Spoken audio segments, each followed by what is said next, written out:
I'm an assistant professor of music theory, so I teach courses in the core music curriculum, courses that include music theory and aural skills. I also teach an upper level form and analysis class. So the music theory classes and the aural skill classes are taken by all of our music majors.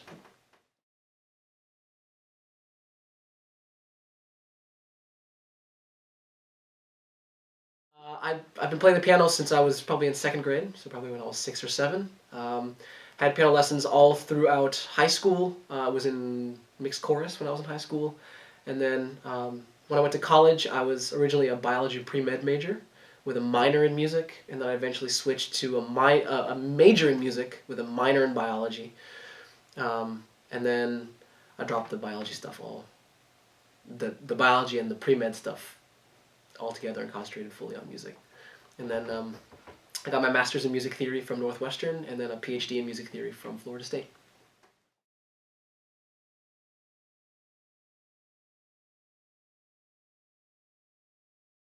Yeah, we have actually. This is only my second year here, but from what I understand, we are already at the limits of this building. This building's only 4 years old or so, and we're already kind of busting at the seams. So we're already in need of more space for both students and faculty.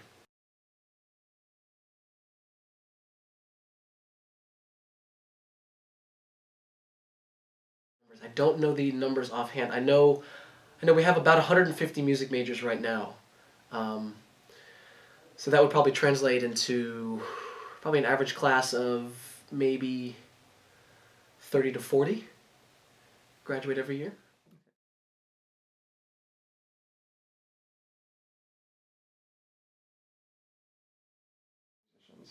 Yeah, there's been a drastic shift in the last 15 or 20 years away from physical media to just to primarily streaming and digital. In fact, I read somewhere that streaming sales are just about on par with streaming subscriptions are just on par are now reaching the same levels as digital ownership and will surpass digital sales within the coming years. So that means that more people are going to get and consume their music from streaming sites like Spotify and Pandora and iTunes Radio. Um, More people will be doing that as opposed to actually buying and owning music, which has a drastic effect on performing musicians who want to sell their music for their living. So that means that more music acts have to earn their money from stuff like merchandise and touring, which it does it shifts the perspective of the entire music industry. It also brings up questions on as to intellectual property and who owns what.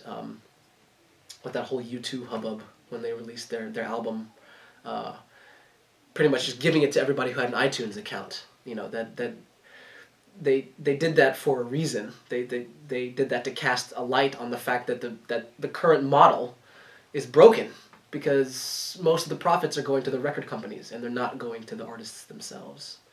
So a lot of artists have to make their money elsewhere, not from record sales, but from merchandise and from tours.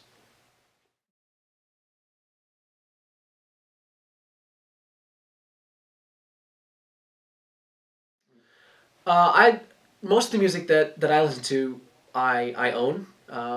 If it's stuff that means a great deal to me, then I'll actually buy the physical CD or album. So most of my U2 collection I have physical copies as well as digital copies. Um, for music that I just need to reference, I'll use streaming sites like Spotify or iTunes Radio. If I need to find an example for class that I don't own, then I'll use a streaming site. Um, but I try to own as much of the music that I use and that I listen to.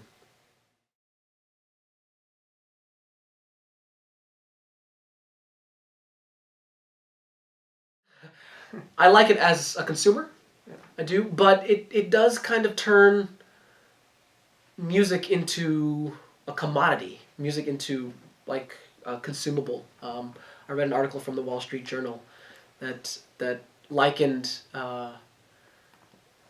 that liken services like iTunes Radio and Spotify and Pandora to to like toothpaste, and that we sign up and we get what we need, and that's it. So it's treating music like a like a commodity as opposed to treating it like art.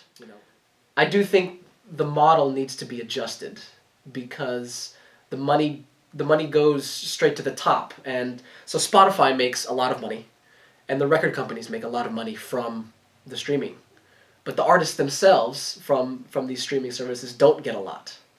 So I think that's unfair to the creators of music.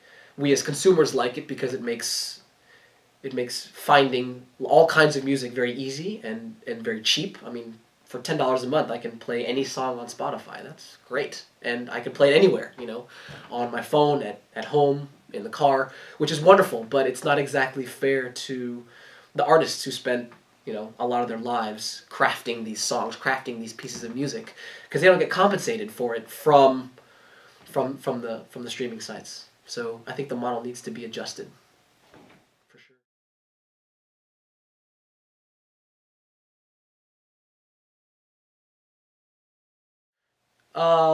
It's trending toward business. There are still artists and companies and distribution models out there that favor artistic expression, and that's wonderful. But everything now is emphasizing sales. Everything is now emphasizing chart position and how many streaming downloads have you had, and how many weeks have you spent atop these charts? And these charts don't measure popularity necessarily or quality of music. They measure sales. So everything is driven by consumerism, by how many copies you've sold. And that's one way to measure it, sure, but that I don't think should be the only way to measure it.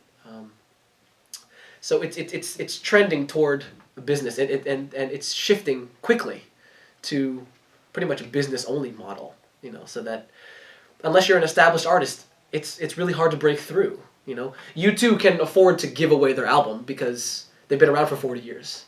But if I were to start a rock band tomorrow and say, hey, here's my new album for free, no record company would sign me because they don't see a profit in that.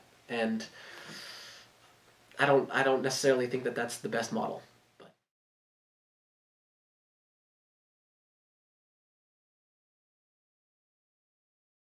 fortunately, no. Because the live music experience is so different from the album experience. The live concert experience, especially rock and pop, but also classical experience, it's a visceral, raw experience where someone could make a mistake, and you go to see live performances to get a once in a lifetime performance. Like that when you go to a concert, that concert will never ever be duplicated ever again. Exactly. Like if I saw U2 on Monday, I can see them again on Tuesday, but that Tuesday concert experience will be different from the Monday experience. Even if they play the same songs in the same order, and even if the same crowd is there, it's going to be a different experience because it's a live experience. So things can happen. Things can go wrong. So from that perspective, I don't think people will ever stop going to concerts because the live experience is so different from the album experience. And I think people love that about the live experience. Plus it's the live concert experience is a community event. You get to share what these musicians are presenting with 15, 20, 30, 40, 50,000 other people. I think that's another primary reason why people go to concerts is to have a communal experience on a grand scale, which is very different from putting in your headphones and listening to it. Because putting on your headphones, it makes it a very personal, very individual experience, which is not necessarily bad or negative. It's just completely different from the live experience. So, from that perspective, I don't think people are ever going to stop going to see concerts. Nor do I think should they stop going, because I think live music is the heart of what we do.